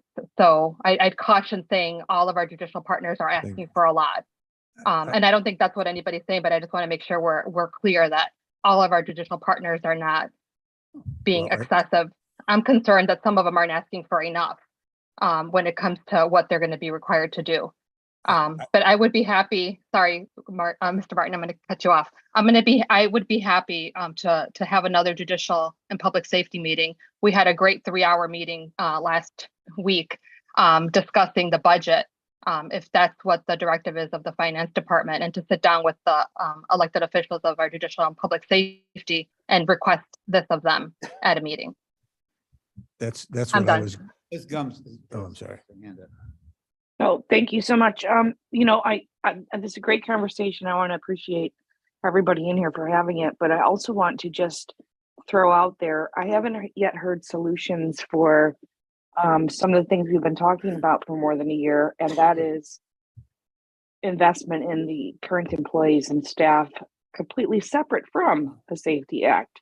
So I'm looking forward to hearing those solutions, is how we get them up to par so that we can provide those services completely separate from the Safety Act, because I recognize that the Safety Act has a huge impact on us, but also literally for the entire time that I've been here, we've also talked about our employees and how little they make comparatively.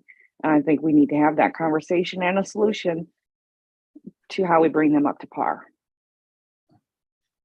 That's really not part of what we're saying. Mr. Martin?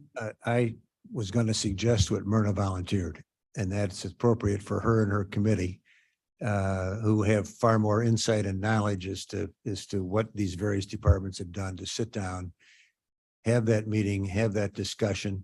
And to Michelle's point, this is all interrelated. If we can solve one problem, it'll help solve the other. So I think I applaud Myrna for volunteering, and I think that's what we should, that's what we as a group should offer as a consensus of our review. Mr. Chairman, I believe there was a request by Mr. Surges for unanimous consent to place reports on file. Is there any objection to that? And we have a unanimous agreement to put our reports on file. Committee chairman's comments? I have none. I have none. Oh, come on. You gotta have something, man. Mr. Chair, I would like to place a motion to adjourn. Very fine. Do we have a second? Sanchez seconds. Second. All those in favor say aye. Aye.